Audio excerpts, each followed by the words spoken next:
आप 1 मिनट में आज 3 कूलर बनाते हैं। हाँ बिल्कुल।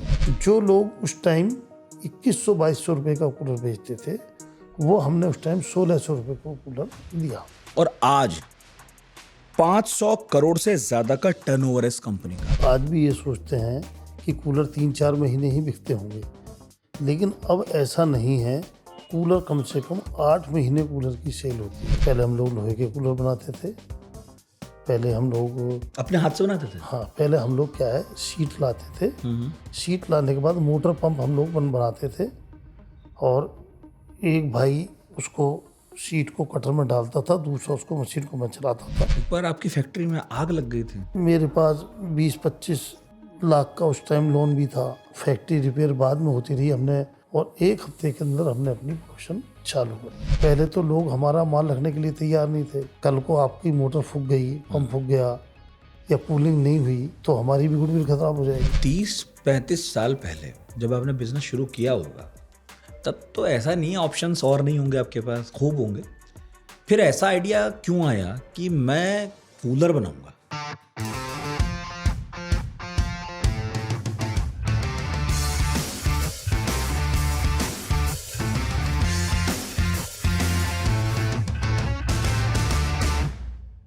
आपने वो फिल्में देखी हैं जिनमें फिल्म के हीरो का कोई सपना हो और वो जी तोड़ मेहनत करे, संघर्ष करे, जीवन में उतार चढ़ाव आए, लेकिन आखिरकार वो किसी ना किसी तरह जीत हासिल कर ले, वो अपना सपना पूरा कर ले।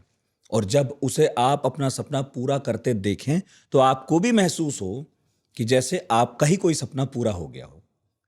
अगर आप ऐसे ही आदमी हैं जिसको ऐसा लगता है, तो ये पॉडकास्ट आप ही के लिए है। और इस पॉडकास्ट को आप पानी पी पी कर देखेंगे, आपको आएगा बहुत मजा। यह आज तक रेडियो का नया पॉडकास्ट, नाम है अचीवर्स टॉक। और नाम से ही जैसा कि आपने पकड़ लिया होगा, हम ऐसे लोगों से बात करेंगे जिन्होंने अपनी लाइफ में कुछ ना कुछ अचीव किया है, कुछ हासिल किया है। चाहे वो एंटरप्रेन्योर हो, बिजनेसमैन हो, क्योंकि इन सभी ने जो संघर्ष किया है उससे कुछ ना कुछ सीखने जैसा है। हो सकता है आप कोई बिजनेस शुरू करना चाहते हो, ये भी हो सकता है आप किसी बिजनेस के बीच में हो, किसी उतार चढ़ाव से दो चार हो रहे हो, और ये भी हो सकता है कि बिजनेस नहीं करना है लेकिन नॉलेज लेनी है। तो हर तरह के व्यक्ति के लिए ये पॉडकास्ट एकदम मुफीद है। तो बहुत बहुत स्वागत है इस पॉडकास्ट में, जिसमें हम सक्सेसफुल लोगों की सक्सेस की रेसिपी जानेंगे। और क्योंकि गर्मी का मौसम है तो हमने सोचा कि गर्मी है, कूलर्स आ गए हैं, चल चुके हैं, तो बात कूलर की हो जाए, कूलर कंपनी की हो जाए। एक ऐसी कंपनी है जो तकरीबन 3 दशक पहले शुरू हुई और आज 500 करोड़ से ज्यादा का टर्नओवर है इस कंपनी का। आपने शायद नाम भी सुना होगा, समरकूल। आज मेरे साथ इस पॉडकास्ट में जो मेहमान हैं वो समरकूल कंपनी के फाउंडर हैं, कर्ता धर्ता हैं, और बहुत सारा तजुर्बा लिए मेरे साथ बैठे हैं स्टूडियो में। स्वागत करते हैं संजीव कुमार गुप्ता जी का। नमस्कार, मैं Sanjeev Kumar Gupta, founder and CEO summer cool home appliance limited. Sir, गर्मी शुरू हो गई है और मौसम आ गया है, तो अब तो कूलर खूब बिक रहे होंगे इस मौसम में। बिल्कुल। पहले तो क्या होता था, अब से जैसे बताया कि 3 दशक पहले कूलर बहुत कम होते थे और 2-3 महीने ही कूलर की सेल होती थी। लोग आज भी ये सोचते हैं कि कूलर 3-4 महीने ही बिकते होंगे, लेकिन अब ऐसा नहीं है। कूलर कम से कम 8 महीने कूलर की सेल होती है। चूँकि जिसको कूलर लेना है वो हर मौसम में लेता है, और कूलर आजकल शादी ब्याह और B और C कैटेगरी में बहुत कूलर शादी में बहुत जाता है, तो इसलिए कूलर की सेल होती रहती है। जबकि हम ये मानकर चल रहे हैं कि गर्मियों की चीज़ है, और कहाँ अक्टूबर, नवंबर, दिसंबर, जनवरी, फरवरी, मार्च, अप्रैल तक तो कुछ होता ही नहीं होगा इसमें। जैसे पहले लोग क्या कहते थे कि अगर कोई पहले मकान बनवा रहा होता था तो वो घर में मान लो गीजर है या AC है, तो गीजर सोचता था कि सर्दी में लगाऊं और AC सोचता था गर्मी में लगाऊं। लेकिन आज ज़माना उल्टा है। जब आदमी कोई कंस्ट्रक्शन करता है वो सारे आइटम एक साथ लगवा लेता है। वो ये नहीं सोचता कि इसकी रिक्वायरमेंट है मुझे गर्मी में, तो मैं गर्मी में रखवाऊँ।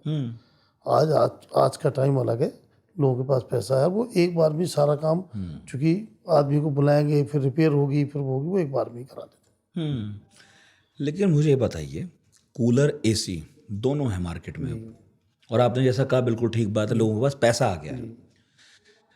कूलर वाला ये एम्बिशन रखता था हमारे वक्त में कि कभी एसी लग जाए, और आपकी जो कंपनी है कूलर बनाती है और एसी बनाने वाली है, जी बिल्कुल। तो आप क्या कहेंगे, गर्मी के मौसम में दोनों का एक ही काम है, कूलर लगवाएं या एसी? मेरा मानना ये है, एक तो सबकी अपनी अपनी अलग अलग रिक्वायरमेंट है। एक तो बजट का भी है, इलेक्ट्रिसिटी का भी है, लेकिन अगर नेसेसरी माने तो जैसे पंखा और कूलर तो आदमी की सबसे पहली ज़रूरत है। जैसे पहले कहते थे कि आदमी को रोटी, कपड़ा और मकान, 3 चीज़ चाहिए। आजकल ज़माना उल्टा हो गया कि आज आदमी को एक बाइक, एक मोबाइल और एक कूलर और फ्रिज, ये आम आदमी की भी ज़रूरत है। एक रेफ्रिजरेटर, एक बेचारा जो मजदूर आदमी भी है, श्रमिक है, उसकी भी झोंपड़ी है, उसके एक कमरे में मकान में कूलर, पंखा और रेफ्रिजरेटर चाहिए। अब उसका अगर 250 ग्राम दूध भी है, वो बच गया तो वो उसको रख सकता है, शाम को आटा बच गया उसमें रख सकता है। तो ये सब चीज़ आजकल नेसेसरी रिक्वायरमेंट है। हाँ, मतलब अब ये लग्जरी नहीं बची। हाँ, लग्जरी नहीं है। और कूलर में जो लोग सोते हैं, एक तो क्या है कि एसी में कई बार हम गर्मी में अंदर आ रहे हैं, फिर बाहर निकल रहे हैं, तो लोगों को दिक्कत होती है। लेकिन अगर हम कूलर में हैं, अगर आप गांव में या कस्बे में कहीं भी आप कूलर में सो रहे हैं, उसकी जो पानी की कई बार ठंडी ठंडी जो बौछारें आती हैं, उसका मजा एक अलग ही है। अरे उससे तो हमारे बचपन का बहुत नॉस्टैल्जिया जुड़ा है। हालांकि बात ठीक है कि एसी आ गया, लेकिन ये बात भी उतनी ही ठीक है कि कूलर की याद बहुत आती है, बिल्कुल और लगता है कि घर में एक आध कूलर तो होना भी चाहिए। होना चाहिए। इसमें क्या है, एक तो इलेक्ट्रिसिटी सेविंग भी है, हाँ, और गांव में, कस्बों में हर आदमी के पास जनरेटर बहुत बड़े बड़े नहीं होते, बिल्कुल। तो ये इन्वर्टर पे भी चल जाता है, सोलर से भी मतलब सब चीज़ से चल जाता है। आम आदमी की ज़रूरत है, सभी की, मीडियम और हायर, सभी के यहाँ कूलर आपको मिलेगा, पंखा, कूलर। जिसके यहाँ एसी भी है, तो अगर 2 एसी हैं तो 4 कूलर जरूर मिलेंगे, और पंखे तो हर कमरे में है ही है। हाँ, सही बात है, पंखे को भी किसी ने रिप्लेस तो किया नहीं। जो कूलर हैं इनका भी रूप बहुत बदल गया, लेकिन जो मुझे याद है तो काफ़ी हैवी कूलर आते थे, और अब तो फ्लैट में, मतलब मैं सोच भी नहीं सकता कि जैसे कूलर्स का इस्तेमाल हमने अपने बचपन में किया है, उन्हें मैं फ्लैट में कहाँ घुसाऊंगा। तो कूलर की दुनिया में भी सर इतना परिवर्तन आ गया, जब मैं गौर करता हूँ तो हैरान हो जाता हूँ। तो कितनी तरह के, किस किस तरह के कूलर हैं, क्या तकनीक है या डिज़ाइन में परिवर्तन, क्योंकि आपकी नज़र लगातार रही है इस इंडस्ट्री पे। सर क्या है, जैसे जगह है, पहले लोगों के पास बड़े बड़े कमरे होते थे, बड़े बड़े घर होते थे, 1,000 मीटर, 2,000 मीटर या 500 मीटर या 200 मीटर में मकान होते थे। अब फ्लोर सिस्टम चल गया, छोटे छोटे कमरे, 2 BHK, 1 BHK, 3 BHK, उसमें भी कूलर, पहले डेजर्ट कूलर होते थे, इवेपोरेटिव एयर कूलर।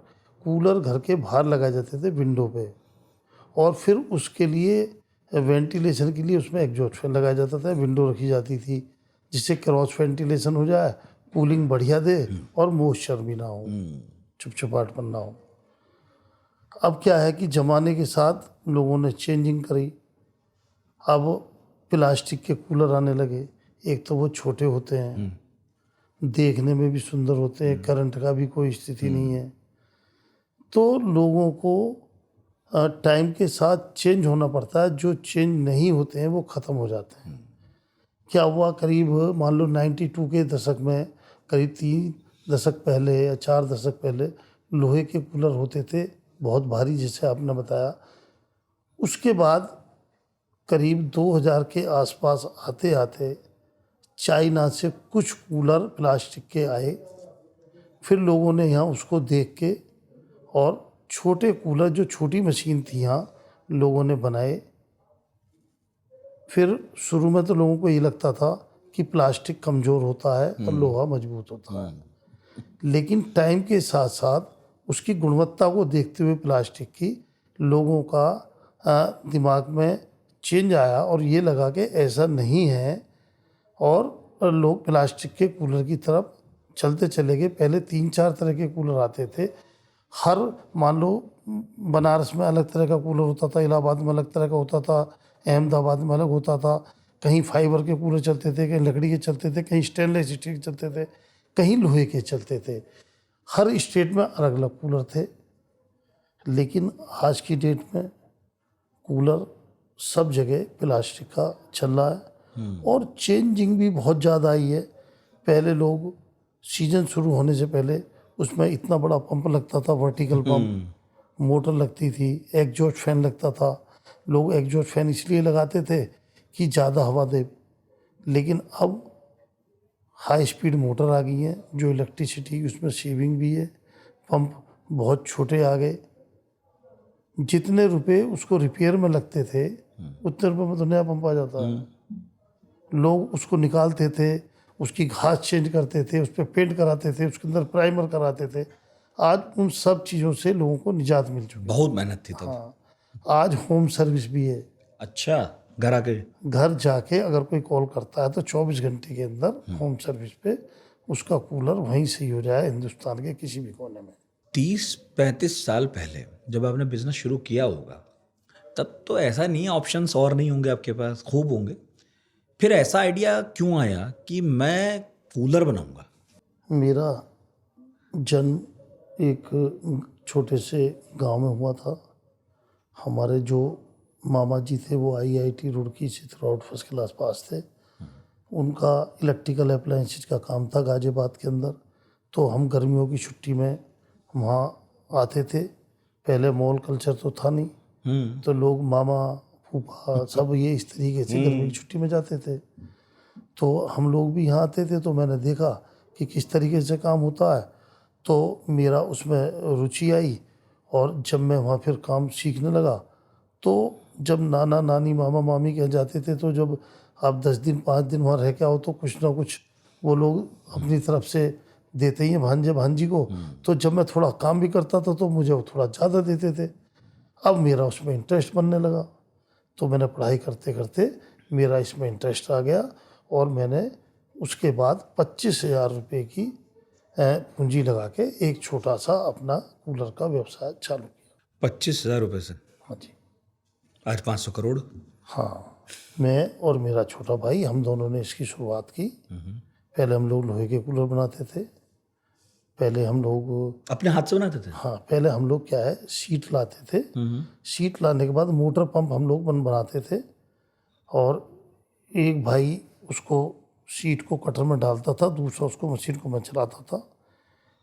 फिर उसमें होल करते थे, फिर वेल्डिंग करते थे, खुद पेंट करते थे, फिटिंग करते थे और होने के बाद उसको टेस्ट करके पैक करके 4-4 कूलर हम लोग रिक्शे से भेजते थे। मैं मार्केटिंग देखता था, वो प्रोडक्शन देखता था और कोई आदमी सेल्स का टेक्निकल कोई हमारे पास नहीं था। 5-6 लेबर के साथ हम लोग काम हमने शुरुआत करी। जब हम लोग बाज़ार में गए तो कूलर उस टाइम बाज़ार में बहुत ज़्यादा नहीं थे, लेकिन कुछ ब्रांड थे, मतलब लोकल ब्रांड थे। अब वो हमसे पुराने थे, तो पहले तो लोग हमारा माल रखने के लिए तैयार नहीं थे। हमने उनसे कहा, बताया, तो बोले भाई इसका तो हमने नाम ही नहीं सुना। तो और आपने रिप्लेसमेंट नहीं दी तो क्या होगा? आप माल रख गए और आपका तो अभी कोई विश्वास तो हमें है नहीं। कल को आपकी मोटर फूक गई, पंप फूक गया या कूलिंग नहीं हुई तो हमारी भी गुडविल खराब हो जाएगी। तो हम लोगों ने बताया कि हमें एक्सपीरियंस है इस चीज़ का और क्वालिटी बहुत अच्छी है, वैल्यू फॉर मनी प्रोडक्ट है और हमारे डिज़ाइन बहुत अच्छे हैं। तो उन्हें देख के लगा और उनको लगा कि ये जो कह रहे हैं ठीक कह रहे हैं। उन्होंने हमसे 4-4 कूलर लिए। जब वो लिए और जब कस्टमर आया तो उनको पहली बार मेहनत करनी पड़ी, उनको बताना पड़ा कि भाई आप ये वाला कूलर लो। जब उन्होंने कहा और कस्टमर लेके गया तो कस्टमर को भी सही रेट पे सही माल मिला और जो हमारा डीलर डिस्ट्रीब्यूटर भाई थे उसको भी 2 रुपये की ज़्यादा बचत हुई, मतलब कुछ % की उसको भी बचत हुई। और जो हमारा कस्टमर था उसको भी दूसरे के मुकाबले में 15-20% की बचत में माल मिल गया। जो लोग उस टाइम 2100-2200 रुपये का कूलर बेचते थे, वो हमने उस टाइम 1600 रुपये को कूलर दिया। तो इतना बड़ा मार्केट के अंदर गैप था। उसके बाद जब लोग उस टाइम ना तो सोशल मीडिया के लिए पैसे थे, सोशल मीडिया था ही नहीं, ना अखबार में देने के पैसे थे, ना टीवी में देने के पैसे थे, एड में देने के। तो जब उनके रिश्तेदार आते थे तो पूछते थे कूलर कहाँ से लिया, कितने का लिया, तो लोग आश्चर्य करते थे, लेकिन उनको लगा बहुत अच्छा। तो उन्होंने जो मुँह ज़बानी एडवर्टीजमेंट होती है, माउथ ऑफ क्या बोलते हैं, माउथ पब्लिसिटी। माउथ पब्लिसिटी, तो उसका कोई जवाब नहीं है। आजकल तो आप फेसबुक, यूट्यूब और कहीं भी डालें तो आप एक दिन में ही वायरल हो सकते हैं, पूरे वर्ल्ड में नाम, हिंदुस्तान में नाम हो सकता है। लेकिन सबसे अच्छी आज भी माउथ पब्लिसिटी बनी जाती है। हाँ, तो वो जो आदमी विश्वास करता है, वही। तो समरकूल की तरक्की में जो वर्बली लोग बताते हैं, लोग ब्रांड के ऊपर विश्वास करते हैं, लोग मेरे ऊपर ट्रस्ट करते हैं कि जो संजीव भैया ने बोल दिया वो पत्थर की लकीर है। तो लोगों ने विश्वास करा और हम आगे बढ़ते रहे, और जितने ब्रांड बाजार में थे वो आराम आराम से पीछे होते चले गए और हम आगे बढ़ते चले गए। नाम कैसे सोचा आपने इसका, समरकूल? ये क्या किसने था, सुझाया? मैंने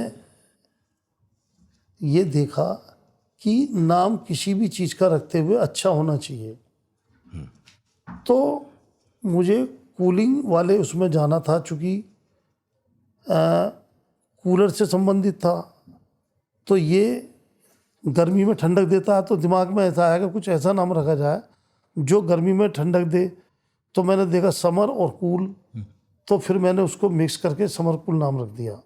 लेकिन नाम इतना हिट हुआ है, जबान पे चढ़ता है। हाँ जी, समरकूल। समर कूल, और लोग मांगते हैं, विश्वास करते हैं, और आज भी हम यूपी का नंबर 1 ब्रांड है और हिंदुस्तान में टॉप 3 में है, और आने वाले टाइम में एक दिन हम हिंदुस्तान का नंबर 1 ब्रांड होंगे 2-3 साल के अंदर, ऐसा मुझे पूरी उम्मीद है। आप 1 मिनट में आज 3 कूलर बनाते हैं?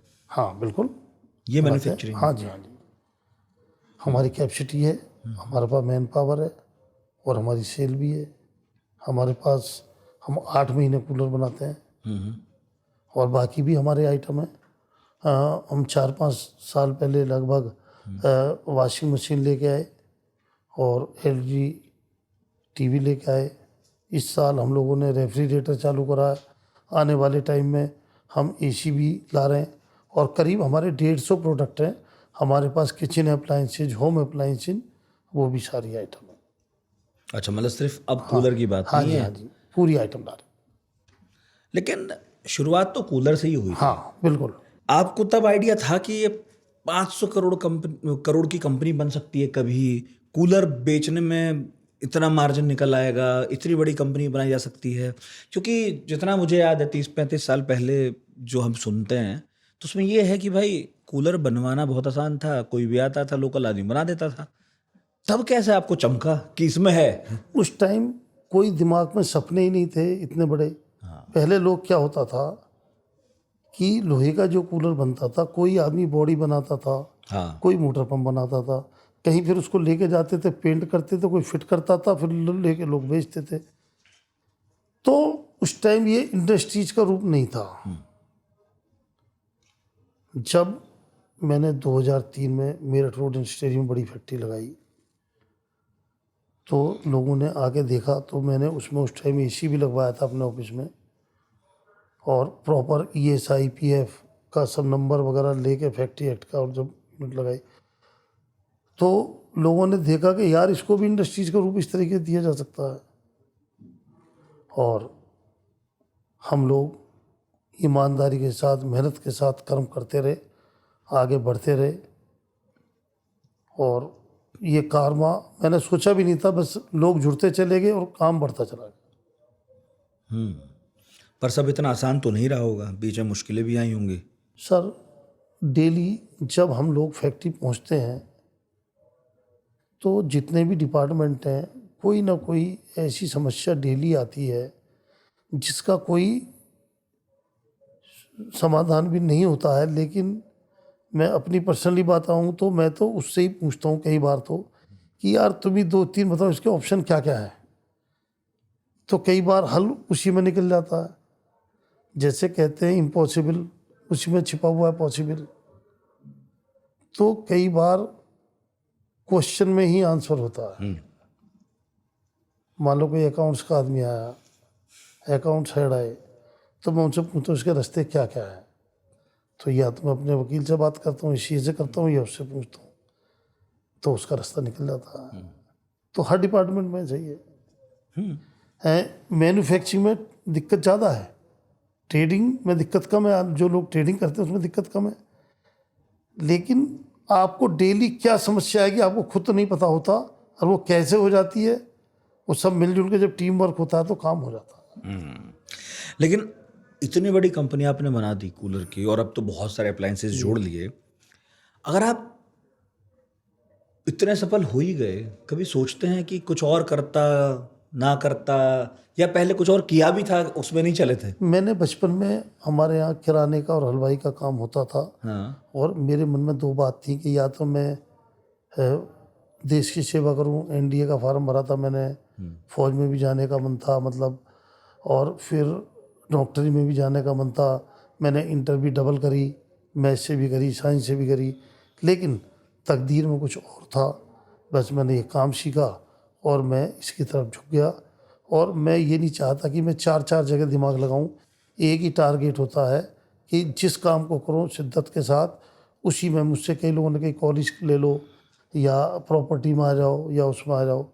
मेरा केवल एक ही काम है, जो भी मैं कर रहा हूँ इसी में हूँ, इसी में रहूँगा, मन लगा के इसी को आगे बढ़ाना। इसी में फोकस्ड है। 92 में जब आपने शुरू किया होगा, 33-34 साल हो गए, तब इस इंडस्ट्री में और प्लेयर्स थी, आपने भी बताया, मगर चैलेंजेस तो और भी होंगे ना। मतलब कंपटीशन अपनी जगह एक चैलेंज है, लेकिन उस वक्त कूलर बनाना, मे बी, मुझे नहीं पता, आप बताओगे बेहतर, कि भाई क्या क्या सामान लगता था, आराम से मिल जाता था, नहीं मिलता था, क्या हालात थे?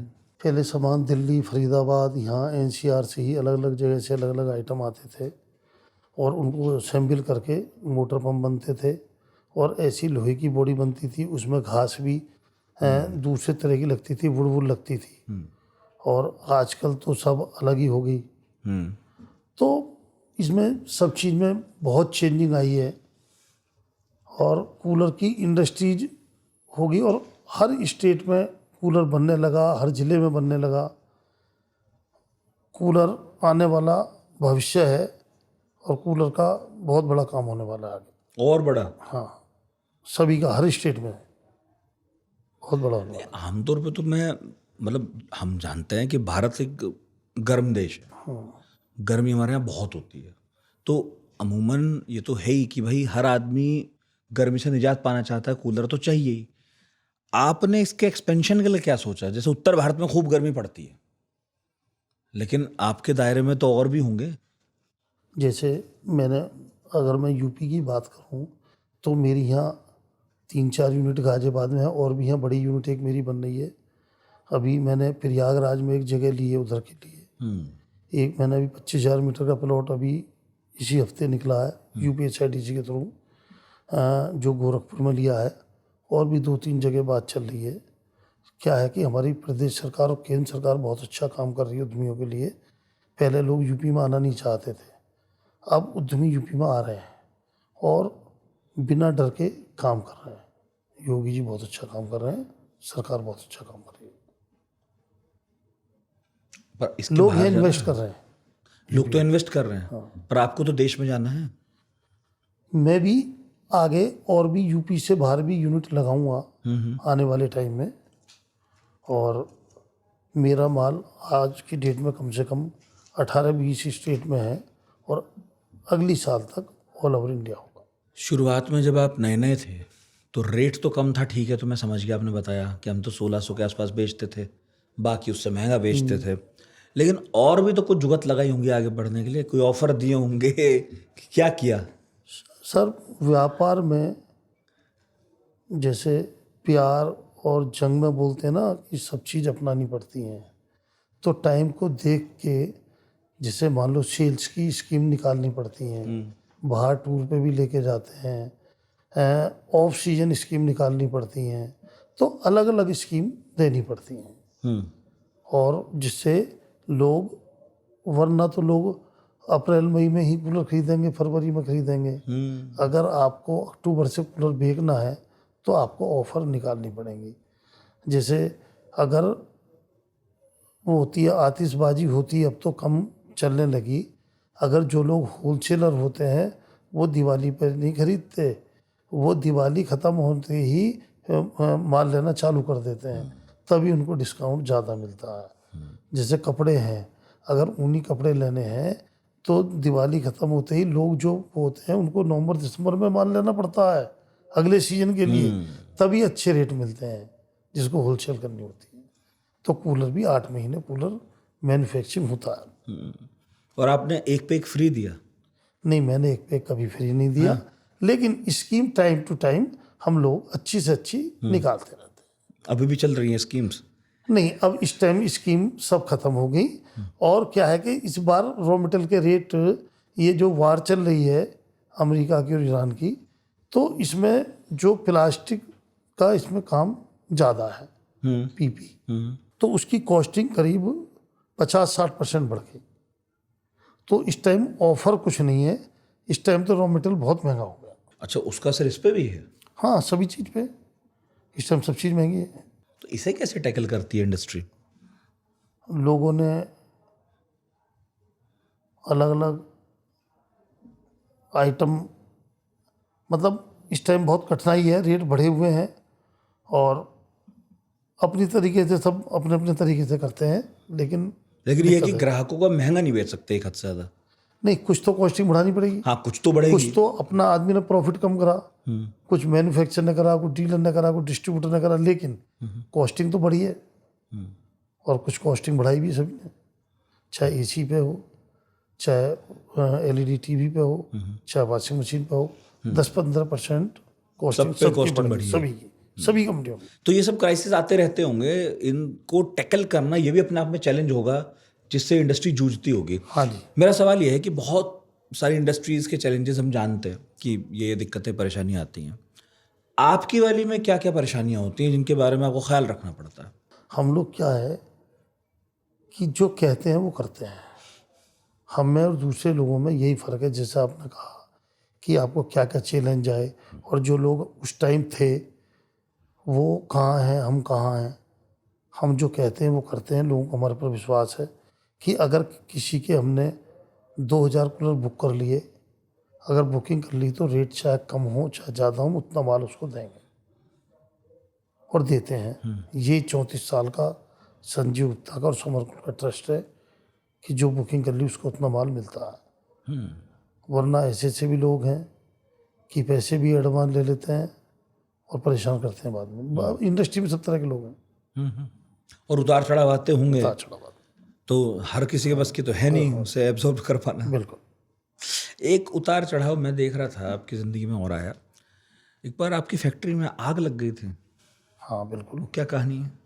ये क्या हुआ कि जो हमारी यूनिट थी बेसमेंट +3, तो दोपहर का टाइम था और मैं कहीं गया हुआ था। मैं जैसे ही गाड़ी से उतरा मैंने देखा कि जो वेल्डर वेल्डिंग कर रहा था वो टीन शेड पड़ रहा था आगे, नीचे प्लास्टिक के आइटम रखे हुए थे और कुछ घास रखी हुई थी जो कूलर के अंदर लगाई जाती है। तो उसमें जो स्पार्किंग हुई, स्पार्किंग नीचे गिरी और देखते ही थोड़ी सी आग जली। आग जलते ही उसने एकदम विकराल रूप धारण कर लिया, और चूंकि पेट्रोलियम जो बॉडी होती है इसकी, वो पेट्रोलियम ही एकदम पेट्रोल है, वो उसमें भी आग लग गई। वो तो सायरन भी बजा, लोग सिलेंडर लेके आए, हमारे पास फायर के सारे इंतजाम थे, लेकिन आंधी भी आ रही थी और ऊपर की विंडो खुली हुई थी, ऊपर की फर्स्ट फ्लोर सेकंड फ्लोर। वो जो फायर हुई और आंधी आने से वो अंदर चली गई, वो पूरे में आग लगती चली गई। फायर ब्रिगेड आई, 15-20 फायर ब्रिगेड आई, मेरा सब कुछ नुकसान हो गया। हम बहुत परेशान हुए। किस साल की बात है? ये करीब 2000 के आसपास की है। तो हम लोग बहुत परेशान हुए। मेरे पास 20-25 लाख का उस टाइम लोन भी था। और बैंक ने, चूंकि बैंक का पैसा था, तो बैंक ने इंश्योरेंस भी करा रखा था। लेकिन मुझे ये मालूम नहीं था कि इसका इंश्योरेंस भी हुआ है, अच्छा। क्योंकि मैंने तो कराया नहीं था। हाँ, लेकिन जब बैंक किसी को पैसा देता है तो बिल्कुल वो इंश्योर कर लेता है अपने इंश्योर आप करता है। को। लेकिन माल बहुत ज़्यादा था, माल करोड़ों में था। तो अगर इंश्योरेंस वाले देंगे तो जितने का इंश्योरेंस होगा उससे कम ही देंगे। वो लोग क्या कहते हैं कि आपने हमसे एक गाड़ी इंश्योर कराई और गाड़ी खरीद ली 4, तो अगर आपकी चारों गाड़ी खो गई तुम तो इंश्योरेंस एक गाड़ी का एक का देंगे ना। आपका जितने का इंश्योरेंस है उतने ही तो पैसे दे सकते हैं मैक्सिमम। हाँ, आपका ज़्यादा लग गया उससे हमारा कोई मतलब। क्या लेना देना। तो हम बहुत परेशान हुए, सब कुछ तबाह हो गया। तो हमारे जैसे डीलर्स, डिस्ट्रीब्यूटर, सप्लायर्स को पता लगा, तो जिन पे जितना उधार हमें लेना था पैसा, लोगों ने उतना दिया और एडवांस दिया। और सप्लायर ने भी कहा कि संजीव भाई चिंता मत करो, हम तुम्हारे साथ हैं। परिवार ने भी कहा कि हम पे जो ज्वेलरी है, जो भी है, ये सब आपकी तो है, आप इसको लो, आप काम आगे बढ़ाओ। हमने काम आगे बढ़ाया। हमने चूँकि सीजन चल रहा था उस टाइम, अप्रैल का महीना था, तो फैक्ट्री रिपेयर बाद में होती रही। हमने वायरिंग वगैरह करा के और 1 हफ्ते के अंदर हमने अपनी प्रोडक्शन चालू कर दी। और जिनको पैसे हमें 15-20 दिन बाद, महीने भर बाद भी देने थे, हमने लोगों को बुला बुला के पैसे दिए और माल की हमने सप्लाई सुचारू रखी। तो उससे हमारी गुडविल और बढ़ गई, बहुत ज़्यादा बढ़ गई। एक मेरा दोस्त आया, उसने मुझसे कहा कि यार अब तेरा काम बहुत ज़्यादा बढ़ जाएगा।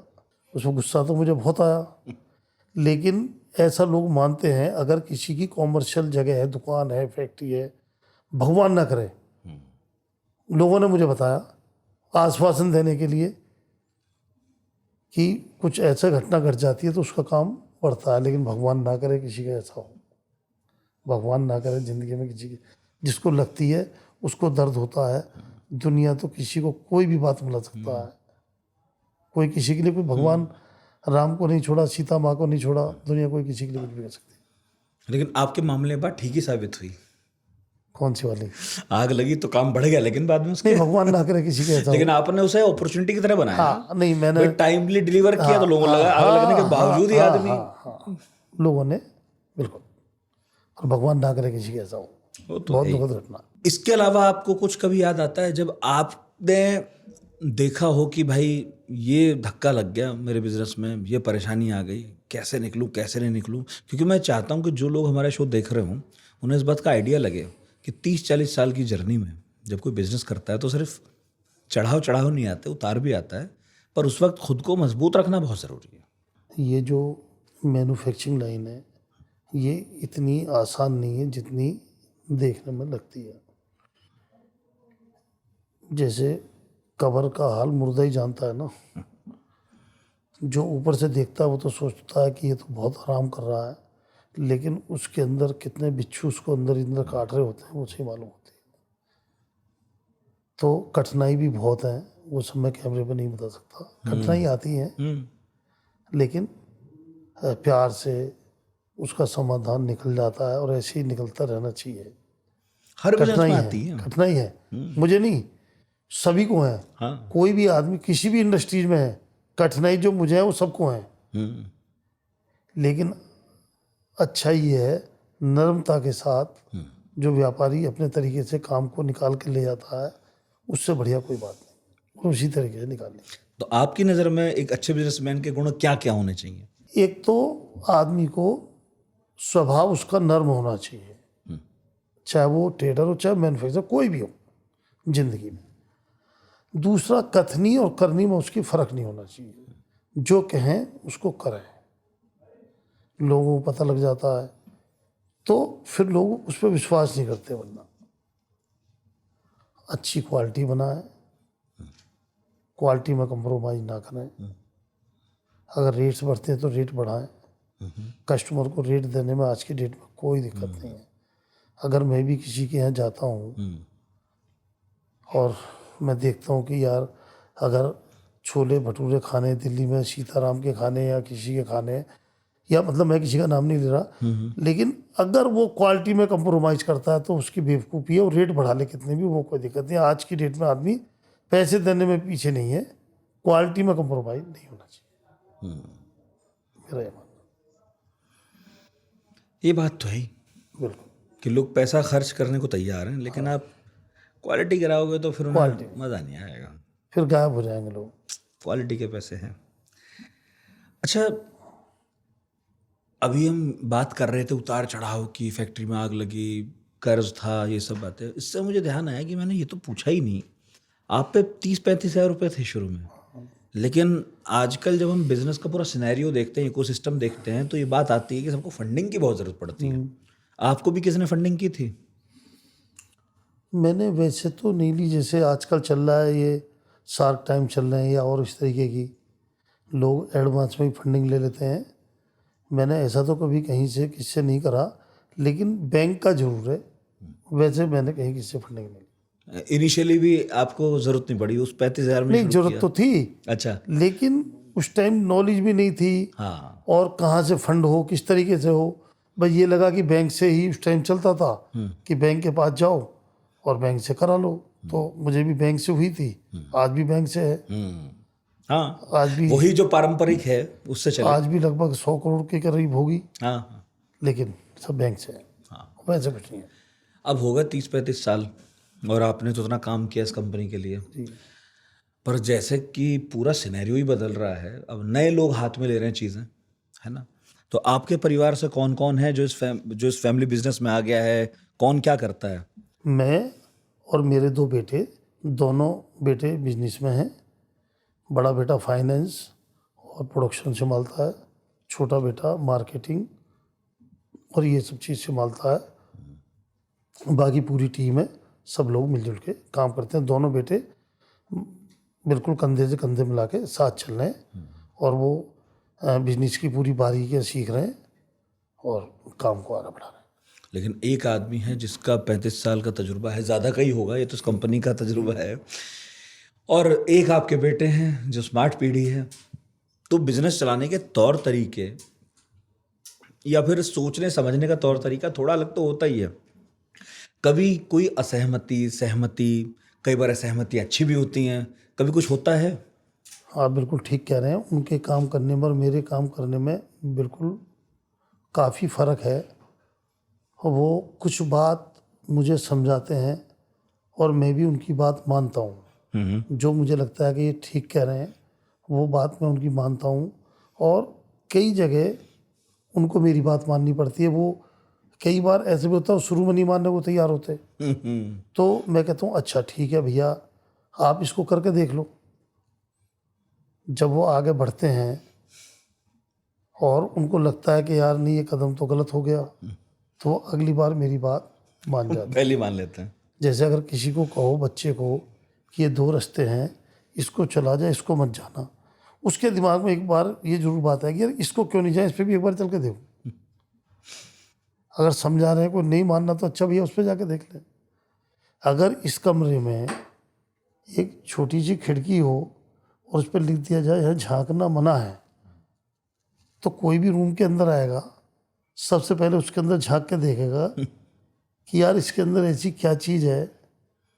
तो उत्सुकता होती है बच्चों में। अगर किसी चीज़ को मना करो, सोचते हैं कि यार इसको जरूर करके देखना है। लेकिन जब उनको पता लग जाता है तो फिर वो बात मानते हैं और मानने लगे पूरी तरह। अच्छा, आप ये बातें सुनते होंगे, आप तक भी आती होंगी कि आजकल बड़ी बहस चल रही है इस बारे में कि कितने घंटे काम करना चाहिए, कितने घंटे नहीं, वर्क लाइफ बैलेंस भी होना चाहिए, है ना? आप इतनी बड़ी कंपनी भी चलाते हैं, खुद भी इतने साल से काम कर रहे हैं, आपका इस बारे में कोई विचार बन पाया? इसमें मेरी जो राय है वो सबका काम करने का तरीका अलग है। हमारे मोदी जी, योगी जी 14 से 16 घंटे काम करते हैं। मैं भी 14 घंटे 12 घंटे काम करता हूँ।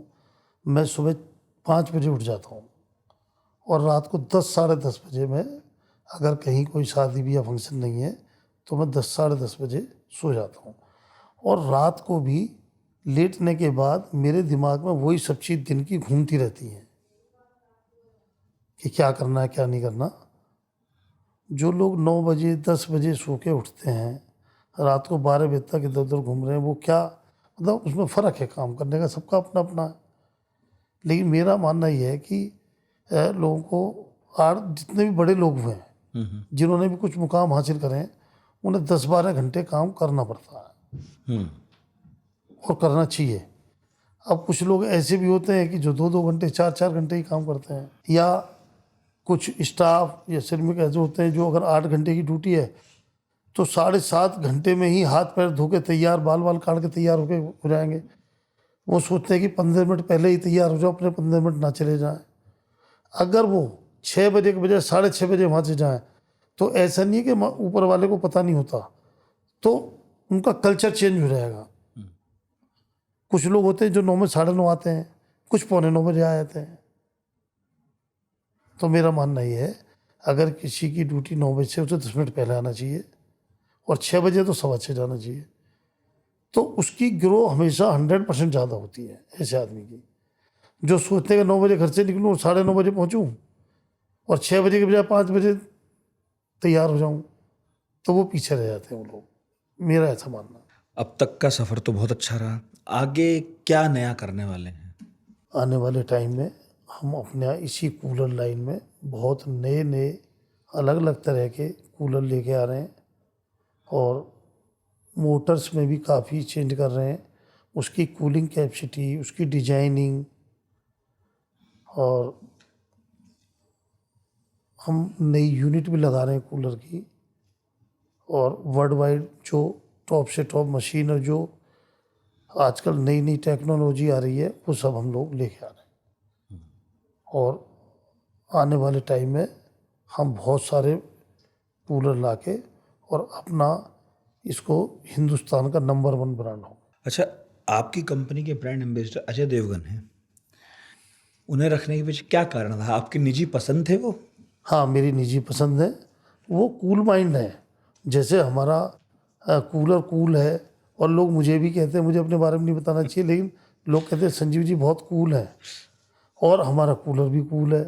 तो ऐसी अजय देवगन जी भी कूल है, मुझे अच्छे लगते हैं, तो इसीलिए हमने इनको वो करा। एकदम ब्रांड के हिसाब से फिट हो रहे थे। हाँ जी, हाँ जी, बिल्कुल संजीव कुमार गुप्ता जी, अब इस पॉडकास्ट के आखिर में जी। कोई ऐसी बात हो जो आपको मन में हो कि ये बात तो मुझे बतानी चाहिए, वो ज़रूर बता के जाइए। मैं अपनी युवा पीढ़ी से यही कहना चाहूँगा कि हम खाली ये ना सोचें कि हमें सर्विस ही करनी है, हम उद्यमी बने, हम औरों को भी रोज़गार दें। और बहुत अच्छा है, इंडस्ट्री बहुत अच्छी है। हम किसी भी लाइन में हों, चाहे हम चाय बेचते हों, किसी भी काम को छोटा बड़ा नहीं समझना चाहिए। चाहे हम गोलगप्पे बेचते हों, छोटा बड़ा नहीं समझना चाहिए और अपने काम को मन लगा के बढ़िया से बढ़िया करना चाहिए।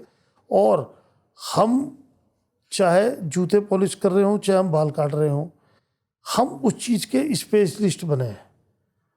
लोगों को लगे अगर कटिंग करानी है तो उसी आदमी से करानी है, अगर कूलर चाहिए तो समर कूल का ही चाहिए। हमें अपनी ऐसी स्पेशलिटी हम लोगों ने बनाई है कि लोग मांगते हुए कूलर लेने आते हैं। हम जिस फील्ड में भी हों, कहीं भी किसी फील्ड में हों, उसमें अपनी यूएसपी होनी चाहिए। जैसे आपकी यूएसपी है, आप भी अभी पढ़ाई करते रहते हो, मैंने सुना था ये बात कि हमारे जो नितिन भाई हैं, नितिन पढ़ाकू के नाम से लोग आपको जानते हैं, तो ऐसी आपकी यूएसपी है, ऐसी हमारी यूएसपी है कि भाई कूलर चाहिए तो समर कूल।